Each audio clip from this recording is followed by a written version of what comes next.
falar da restauração de um casamento sem falar da restauração pessoal, sem você estar restaurado em Deus. Primeiramente, você precisa ter foco, ter certeza. Eu estou realmente dentro da vontade de Deus ou estou vivendo a minha vontade? O que eu acho, o que eu quero. Então, quando eu consigo me alinhar com a vontade de Deus, às vezes a tua vontade é uma e a vontade de Deus é outra. Então, a restauração tem tudo a ver com esse alinhamento. Qual que é o caminho? A tua vontade ou a vontade de Deus. E eu amo o profeta Oséias, porque o profeta Oséias ele é um homem levantado por Deus e que se dispôs a viver o propósito e a vontade de Deus. Ele é um exemplo, além dos inúmeros testemunhos que a gente tem aí, de que é possível transformar o cônjuge. Mas isso primeiramente, eu tenho que estar alinhado com a vontade de Deus, com o propósito de Deus na minha vida. E aí vem a grande questão. Qual que é a vontade de Deus na minha vida? O propósito de Deus para mim? São perguntas, né? Que às vezes, na maioria, as pessoas passam a vida sem conseguir responder. Porque é muito fácil eu viver a minha vontade. Agora, eu conseguir entender qual que é a vontade de Deus para a minha vida, aí é preciso uma submissão muito grande. E Oséias, no livro de Oséias, ele se propôs a obedecer a Deus em tudo que Deus lhe mandou. E Deus lhe mandou casar com uma mulher dada à prostituição, né? Então não disse se ela era prostituta ou se ela realmente poderia se tornar. Mas ela era uma mulher que não tinha compromisso com Deus. Israel é a nação dos samaritanos. Eles tinham como capital Samaria. E, portanto, Israel não ia para Jerusalém adorar a Deus. Israel andava muito perdido. E Osés foi levantado para trazer a mensagem para os samaritanos. Oséias foi levantado para trazer a mensagem para os samaritanos, para os israelenses, os israelitas, que é a tribo do norte. Então, você imagina ali no contexto, tinha outros profetas do sul, e Oséias ali, tendo que se casar com uma mulher dada à prostituição, assim como era a nação de Israel, dada à prostituição com outros deuses, né? Então, Israel facilmente adorava outros deuses. Em Samaria tinha várias outras divindades para serem adoradas. Então, comparando Deus com o seu povo, assim também Oséias com a sua mulher. Né? Então, ali tem uma prova viva de que o homem, né, está vivendo dentro da vontade e do propósito de Deus. Deus ouve a sua oração e restaura a mulher. É muito mais poderoso o homem, como sacerdote do lar, restaurar o seu lar, restaurar a sua família. Mas para isso é preciso que o ego, o meu ventre, ele tenha que morrer para mim. E que o Espírito de Deus me vivifique, me torne uma nova pessoa, para que eu possa então lutar pela minha família, pela minha casa. Para isso precisa a morte do eu, né? E Oséias se prontificou a viver a vontade de Deus, inclusive nesse processo longo de conversão de Gomer, né, sua esposa. E ela passou o tempo ali, né, com seus amantes, vivendo, né, os luxos, achando que seria melhor viver assim. E Oséias não desistiu e prevaleceu ali, firme, buscando e orando, né? E é uma simbologia também com Deus e Israel. Deus não desistiu de vez, né? Ele continua ali. Tanto é que quando Jesus está como Salvador, tem a mulher samaritana, né? 5 maridos tiveste, o que tens não é seu, é muito simbólico, né? Quantos deuses Israel já teve, e ainda os que tem agora não são também os deuses de Israel. Porque Israel tem um Deus único, um Deus salvador. E então Jesus também levou a mensagem para a mulher samaritana, que então foi pregar na cidade. Então essa mulher samaritana, ela tem muito a dizer sobre a nação de Israel e quantos deuses eles adoravam, quantos homens Gomer tinha, né? Quantos homens a mulher samaritana tinha. Então tem muita semelhança na história, né, de Gomer, também na história da mulher samaritana. E aí quando ela se encontra com Deus, o seu Salvador, ela entende, não, nenhum desses é o meu. Eu tenho que voltar lá para o meu, que era Oséias, porque lá eu tinha comida, eu tinha roupas boas, e agora ali, servindo esses deuses do mundo, né, os homens, né, no caso de Gomer, ela não tinha mais vida boa. Ela se tornou uma escrava.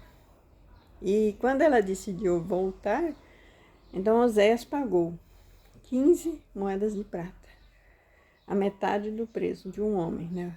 Jesus valeu 33 moedas de prata. Então, e acho que foi um homer um eifo de farinha, né? Então, teve ali um preço que ele teve que pagar para tê-la de volta, né? Ele comprou a mulher de volta. Ela se tornou escrava, uma propriedade do inimigo. Assim como Jesus Cristo, ele pagou um preço altíssimo para nos salvar, nos resgatar. E para que a gente consiga chegar nesse ponto, não, eu prefiro servir ao Deus verdadeiro e não ao meu ventre, não a mim mesmo, não ao meu querer, ao meu egoísmo. Então, muitas vezes nos vícios, muitas vezes andando em rodas erradas, tendo orgulho próprio ainda, falando alto, né? Então Oséias engoliu o orgulho de ser um homem traído por tantos homens, né? Então a mulher traiu ele várias vezes, então ele engoliu todo esse orgulho. E assim também, o homem quando luta pela restauração, ele engole todo esse orgulho. E Deus fez isso pela nação Deus fez isso pela nação de Israel. Ele então entregou o seu filho único, que deu a vida, pagou um preço de sangue, pela nossa salvação, pela nossa restauração. Então você não estaria no deserto se você não tivesse afastado do propósito inicial que Deus tem na sua vida. A tua primeira aliança, o teu primeiro casamento. Então Deus permitiu o divórcio por causa da maldade do homem. O ser humano, tanto homem como mulher, são inclinados ao mal e ao ego. Então Deus permite, porque você não é obrigado a suportar, como Oséias, né, a mulher estava ali traindo ele, e ela decidiu ir. Então Oséias não era obrigado a ficar ali com ela, mas ele não desistiu dela. Mesmo ela indo viver com seus amantes, ele permaneceu cuidando da casa e dos filhos e orando por ela, tal como Jesus Cristo faz pela igreja, por mim, por você. Ele não nos abandonou e não nos abandona no pecado, embora merecêssemos morrer e padecer, porque traímos a Deus. Servimos o nosso ego, servimos o nosso cônjuge e colocamos Deus em segundo, terceiro, quinto plano. Então, é preciso tirar esses dois principais deuses do trono, que é o meu ego e o meu cônjuge. É colocar Deus nesse trono. Jesus Cristo, o Espírito Santo. Então, através do Espírito Santo, você é guiado, sim, para a restauração, para a salvação do teu cônjuge, da tua família, mas primeiramente de você. Então, Oséias realmente se propôs a seguir o mandado de Deus, o chamado de Deus, o propósito de Deus. Ele foi chamado profeta em Israel e assim ele o fez. Ele foi profeta em Israel, mesmo, né, com o seu exemplo de vida, que é onde Deus queria comparar nós, eu e você, com a Gomer, né? E assim ele vai comparando, né, a nação de Israel, né, com a Gomer, e também religiões e tudo. Então, quando estamos servindo a religião e não a Deus, nós afastamos sim de Deus. religiosos não reconheceram Jesus. Isso é fato e verídico. Religiosos não reconhecem um profeta também. Não reconheceram Jesus. Então, quando você serve cegamente uma religião, você não reconhece quem é de Deus. E essa pessoa que vem com uma palavra diferente da religião te causa uma revolta, uma repugnância. Eu falo isso por experiência própria. Quando você ouve alguém que não é da tua religião, você tem uma aversão. E demora você entender que não é a religião. Nenhum religioso reconhece verdadeiramente Jesus Cristo. Por isso que Paulo, um religioso assíduo, um religioso muito perspicaz, ele precisava manter a religião limpa e por isso ele matou os primeiros cristãos, ele foi ali um dos perseguidores dos primeiros cristãos. Então esse religioso precisou cair essas escamas de religião, de religiosidade, para então reconhecer que Jesus é o Messias, o Salvador, e reconhecer quem são os verdadeiros santos, os escolhidos por Deus. Então Deus substituiu ali as 12 tribos, né, pelos 12 apóstolos, e assim foi indo. Nossa, eu tô num aroto. Mazia hoje também. Mas é sobre isso que eu queria falar. Desse grande amor deste homem. É tão lindo ver um homem lutando pela sua casa, pela sua família, como fez Oséias. Como fez Jesus pela sua noiva, né, que é a igreja. Como fez Deus por Israel, por Judá. Tá difícil. Mas eu precisava muito falar sobre isso. Sobre esse imenso e grandioso amor. Esse eterno amor que quer te alcançar. Que quer que você venha a ser restaurado nele. Que caiam tuas escamas de religiosidade. Que caiam toda essa tua sabedoria no seu ventre de achar que você está certo e não a palavra. E lutar com as armas espirituais pela salvação que Deus já deu, pelos mecanismos que Deus deu, assim como o profeta Oséias fez. Ele restaurou toda a sua casa, restaurou toda a sua família e essa família terminou feliz e unida, mesmo ela tendo feito tudo o que fez. Mas quem éramos nós antes da nossa conversão para com Deus? Então, dispensar esse perdão para o cônjuge afastado é necessário. Ele não quer voltar, ela não quer voltar, tudo bem. A pessoa, quando tem os olhos vendados, como era Saulo, né? Antes Saulo, ele não enxerga, ele não tem entendimento, ele não tem sabedoria. Então ele não sabe o que você está aos poucos vendo e descobrindo e sabendo. Por isso que essa caminhada é tão brilhante e de luz. Você conhece, você vê, você sabe, mas você não consegue abrir a cabeça do outro para colocar dentro. Apenas o Espírito Santo pode fazer isso. Apenas o Espírito Santo pode ir lá trazer a alma perdida, como aconteceu com Oséias e Gomer. Então, pelo Espírito Santo, a Gomer voltou e tiveram um final muito feliz, né? E o final da igreja, né, para com a morte de Jesus, que deu a vida, que lutou, que derramou seu sangue, também foi um final feliz, né? Quem já leu o Apocalipse sabe que o final é feliz, com a noiva totalmente limpa, branca, purificada, lavada. E a gente sabe que não foi sempre assim, né? Ela foi lavada e santificada e purificada pelo sangue de Jesus. Então, que essa restauração aconteça primeiro em você, no seu coração, pelo entendimento e sabedoria do Espírito Santo.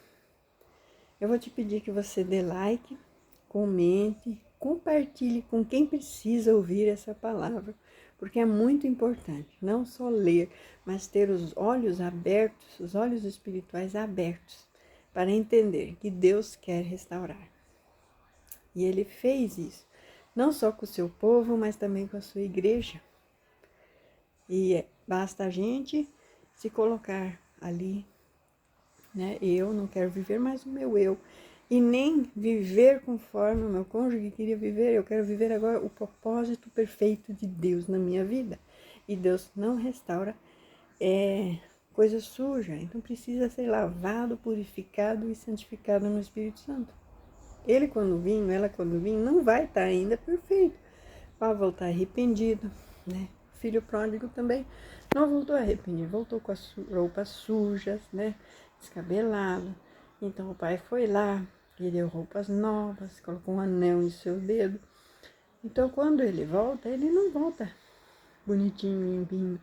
Ela não volta limpinha, bonitinha. Você precisa ajudar nesse processo de santificação para que depois aconteça o verdadeiro casamento. Esse casamento espiritual, onde os dois já têm os olhos espirituais abertos para o que é uma família, para o que são os filhos, para o que é o cônjuge. E a importância do casal unido para a santificação e salvação dos próprios filhos, né? Então, que assim Deus te abençoe, tá? E quero também conversar mais sobre esse assunto contigo. Se eu consigo falar com uma pessoa apenas e mexer no coração dessa pessoa e fazer o Espírito Santo ali ter uma chama, né? Tem salvação, tem chance. Deus fez o caminho, Jesus fez o caminho, o Espírito Santo está ali para me ajudar. Então é só eu me submeter ao meu verdadeiro propósito aqui na terra. E Malaquias é muito bom. Não estou falando de dízimo e de oferta, estou falando de Malaquias na restauração de vidas e casamentos. Malaquias onde Deus diz que odeia o divórcio. Essa é a verdadeira religião, onde não é aceito essa palavra, mas sim é tratado o homem violento, agressivo, a mulher adúltera, a mulher que não cuida da casa. Então, quando Deus pode restaurar vidas, Deus restaura famílias, como ele fez em Malaquias, tá? Então, o profeta Malaquias também é muito bom. Mas não estou falando de dinheiro, de maneira nenhuma. Estão usando capítulos errados para colocar como base da igreja. E a igreja se desmorona porque não tem o alicerce perfeito, que é o casamento, né, sem mácula. Então, que nós possamos, assim, ser os novos atalaias dessa salvação, dessa igreja santa e sem mácula, desse casamento. Nunca desista de um soldado ferido.